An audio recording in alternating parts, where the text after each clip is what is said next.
IT ఇండస్ట్రీలో చాలా మంది సపోర్ట్ రోల్లో వర్క్ చేస్తూ ఉంటారు. సపోర్ట్ రోల్లో ఇనిషియల్ గా బానే ఉంటుంది కానీ ఒక 3 years 5 years ఇలా సపోర్ట్ రోల్లో మీ ఎక్స్పీరియన్స్ పెరిగే కొద్దీ శాలరీ పెరగకపోవటం, డెవలప్మెంట్ లాంటి ఛాలెంజింగ్ టాస్క్లు రాకపోవటం, లేకపోతే ప్రమోషన్స్ లేకపోవటం. సో చాలా మంది సపోర్ట్ రోల్లో ఒక 5 years 7 years వచ్చిన తర్వాత వాళ్ళు వర్క్ చేసే కంపెనీ ఎంత టాప్ కంపెనీ ఎంఎన్సీ అయినా సరే గ్రోత్ లేక అప్పుడు ఎలా సపోర్ట్ రోల్లో నుంచి బయటికి రావాలి, ఎలా మళ్ళీ మంచిగా హైక్స్ తెచ్చుకోవాలి అని కన్ఫ్యూజ్ అవుతూ ఉంటారు. చాలా మంది ఇట్లా అప్రోచ్ అవ్వడం కూడా జరిగింది. చాలా సంవత్సరాల నుంచి నేను చూసినప్పుడు సపోర్ట్ రోల్లో స్ట్రక్ అయిపోతారు ఎక్కువ మంది కెరీర్ లో. అలా సపోర్ట్ రోల్లో కెరీర్ లో స్ట్రక్ అయినప్పుడు వాళ్ళు ఎలా బయటికి రావాలి అనేటటువంటి నా ఎక్స్పీరియన్సెస్ అనేవి ఈ వీడియోలో మీతో షేర్ చేసుకోవాలనుకుంటున్నాను. సపోర్ట్ రోల్ అంటే ఫస్ట్ మనం డిస్కస్ చేద్దాం. చాలా మంది మానిటరింగ్ జాబ్స్ కానీ, టికెట్స్ సాల్వ్ చేయటం, అంటే టికెట్స్ లో కూడా మళ్ళీ డెవలప్మెంట్ ఉంటుంది, బట్ కొన్ని టికెట్స్ ఓన్లీ సపోర్ట్ రోల్లోనే ఉంటాయి. అలాగే డాక్యుమెంటేషన్ వర్క్ లో ఉండటం,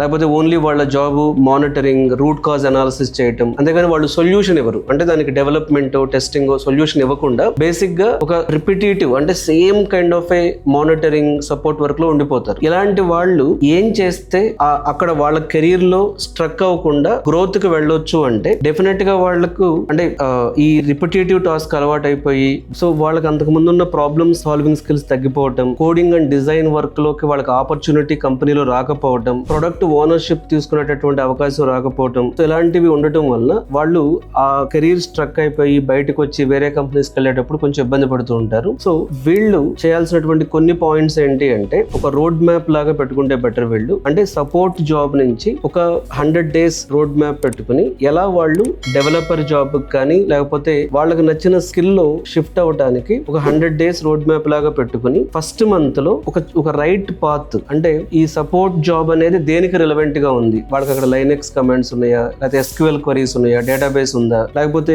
ఆపరేటింగ్ సిస్టమ్ లైనెక్స్ కాకుండా ఇంకేదైనా వాడారా, అంటే వాళ్ళకి అక్కడ బేసిక్ ఏం నాలెడ్జ్ ఉందన్న దాన్ని బేస్ చేసుకుని వాళ్ళ రిలవెంట్ కోర్స్, అది జావా ఫుల్ స్టాక్ కావచ్చు, డేటా అనాలిటిక్స్ కావచ్చు, టెస్టింగ్ ఆటోమేషన్ కావచ్చు, పైథాన్ జాంగో కావచ్చు, ఇట్లా వాళ్ళు సపోర్ట్ జాబ్ లో చేసిన దానికి రిలవెంట్ గా ఏది మ్యాచ్ అవుతుంది. ఇప్పుడు ఎగ్జాంపుల్ కొంతమంది ప్రొడక్షన్ సపోర్ట్ లో నెట్వర్కింగ్ సైడ్ నాలెడ్జ్ ఉంటుంది, వాళ్ళకి క్లౌడ్ డెవాప్స్ బాగా సెట్ అవుతుంది. ఇంకొంతమందికి లైనెక్స్ కమాండ్ నెట్వర్కింగ్ ఉన్న వాళ్ళు ఏమంటే సైబర్ సెక్యూరిటీ సైడ్ వెళ్ళొచ్చు. ఇట్లా వాళ్ళకున్న అంటే సపోర్ట్ జాబ్ లోనే వాళ్ళు నేర్చుకున్న ఫండమెంటల్స్ ఏ కోర్స్ తో మ్యాచ్ అవుతాయి అనేది ఫస్ట్ సెలెక్ట్ చేసుకోవాలి. సెలెక్ట్ చేసుకుని ఆ కోర్స్ ని ఫౌండేషన్ అనేది పదే నేను చెప్పినట్లుగా రియల్ టైమ్ లో ఇంటర్న్షిప్ ఓరియంటెడ్ లో వర్కింగ్ ఫ్యాకల్టీ దగ్గర నేర్చుకోవాలి. నేర్చుకున్న తర్వాత అక్కడ వాళ్ళు మిస్ అవ్వకూడదు ఏంటి అంటే దానిలో ఉన్నటువంటి అడ్వాన్స్డ్ టాపిక్స్. ఇప్పుడు ఫర్ ఎగ్జాంపుల్ ఫస్ట్ మంత్ ఏంటి అంటే కోర్స్ సెలెక్ట్ చేసుకోవటం, సెలెక్ట్ చేసుకున్న కోర్స్ యొక్క ఫండమెంటల్స్ నేర్చుకోవటం, అంటే ఒక్కోసారి దానికి ఊప్స్ కాన్సెప్ట్స్ పర్ఫెక్ట్ గా రావాలి, SQL టాపిక్స్ రావాలి,